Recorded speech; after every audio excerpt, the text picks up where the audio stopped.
Este 30 de junio se cumplen 30 años de la muerte de Héctor Lavoe, el rey de la salsa. El contraste entre su obra y los dolores que debió atravesar en solo una de las facetas de la música puertorriqueña, que tuvo una legendaria sociedad con Willie Colón, pero que también fue un destacado solista.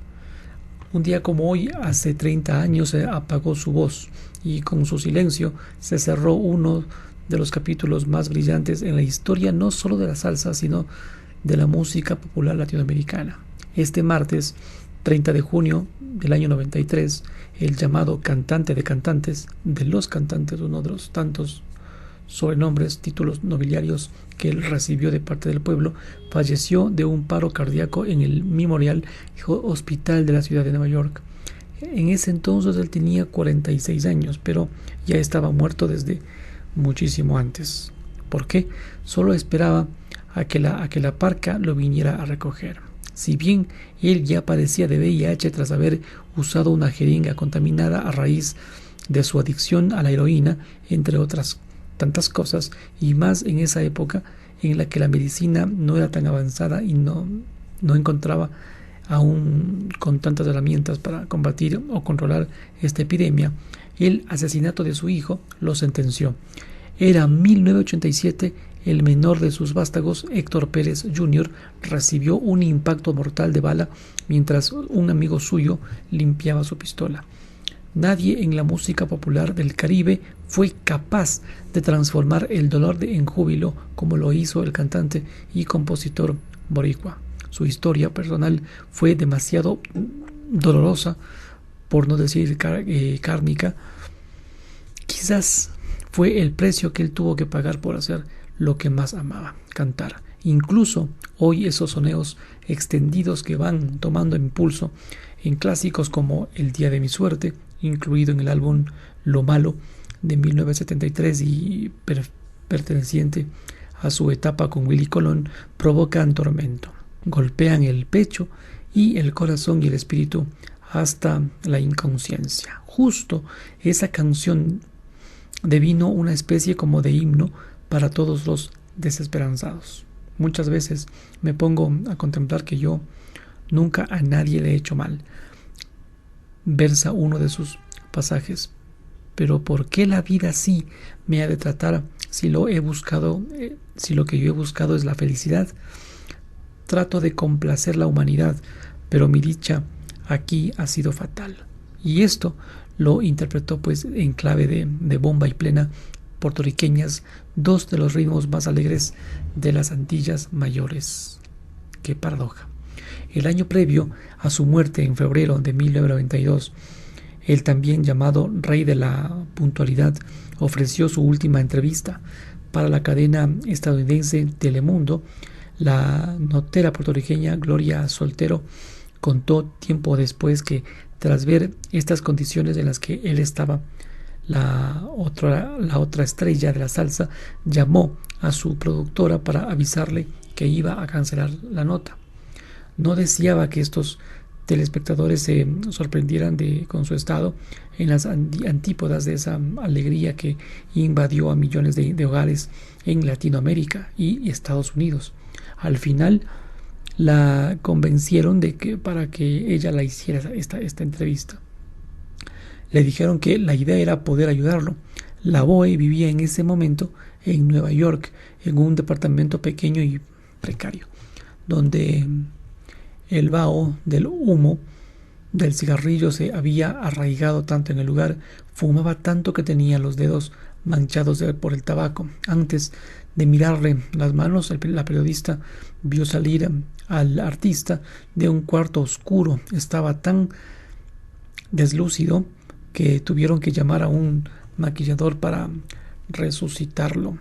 Pese a que la entrevista duraría 2 horas, en la emisión televisiva se pasaron solamente 6 minutos. Además de su casi imposibilidad para hablar, destacó la negación del músico a su enfermedad y el desconsuelo por la pérdida de su segundo hijo. «Me quiero morir rápido», dijo. Llegó a decir en la nota. El accidente que acabó con la vida de Héctor Pérez Jr. fue el corolario de una serie de eventos desafortunados. A comienzos de este año, 1987, una colilla de cigarrillo causó un incendio en su casa, por lo que tuvo que saltar por la ventana. Se malogró todo su cuerpo. Al poco tiempo asesinaron a su suegra y a su vástago, lo que provocó su recaída en las drogas. Pero lo peor estaba por venir, cuando en 1988 le informaron que él tenía SIDA. Todo esto provocó un cuadro muy depresivo que lo llevó a intentar suicidarse. Saltó del 9º piso de un hotel en Puerto Rico y aunque él sobrevivió porque cayó sobre una plataforma de aluminio del sistema de este aire acondicionado, él se fracturó todo su cuerpo, incluso el alma. Sí, señor. En esa misma isla, pero en la ciudad de Ponce, Héctor Juan Pérez Martín nació el 30 de septiembre de 1946. Desde pequeño, él se interesó mucho por la música campesina de su país, también llamada jíbara, a través de Chuito y el de Bayamón y Florencio Morales Ramos. Más tarde, él se sintió atraído por cantantes de música afrocaribeña como Daniel Santos, Ismael Rivera y Cheo Feliciano. A sus 16 años y contra el deseo de su padre, Héctor viajó a Nueva York, donde vivía su hermana Priscila, para cumplir su sueño de ser cantante, mientras se ganaba la vida como mensajero, maletero, limpiavidrios y conserje.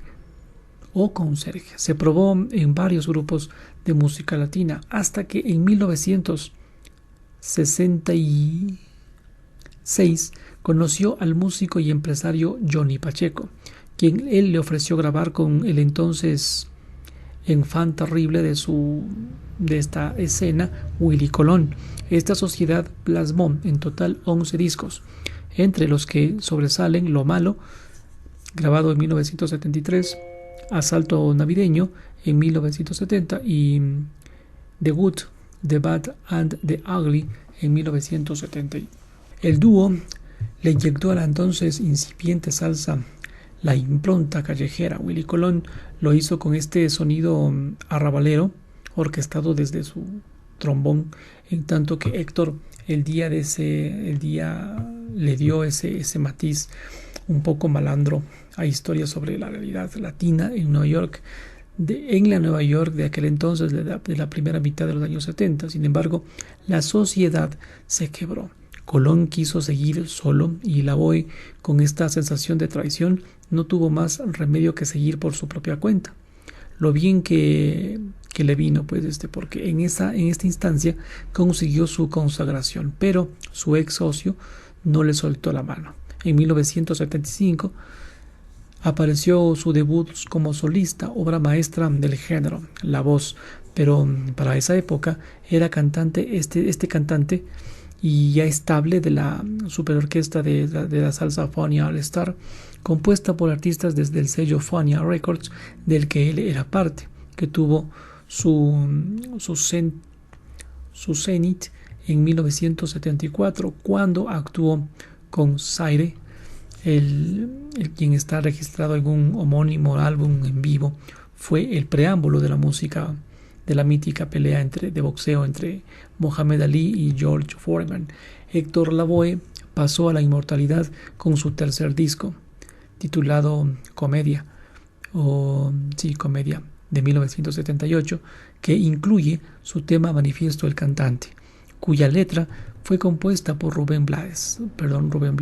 Me alegra que le haya grabado a él y no yo, dijo en una ocasión el panameño el año pasado, en 2022, en una entrevista que le hicieron. Le dio un tono como de honestidad y sinceridad, la que yo no hubiera podido darle a la canción, porque no estaba yo atravesando por estos problemas de él en este momento. 9 años más tarde, el rey de la salsa grabó su último álbum de estudio, titulado Strikes Back. Sin embargo, el día 2 de septiembre de 1990, en Nueva Jersey, se presentó por última vez con Fania All Star.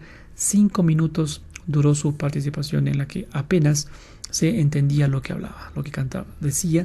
Dicen que cuando terminó el recital, Johnny Pacheco se puso a llorar frente a su orquesta. Cheo Feliciano también lloraba. Rey Barreto se inclinó sobre sus congas y Roberto Roena quedó pues paralizado junto a las suyas.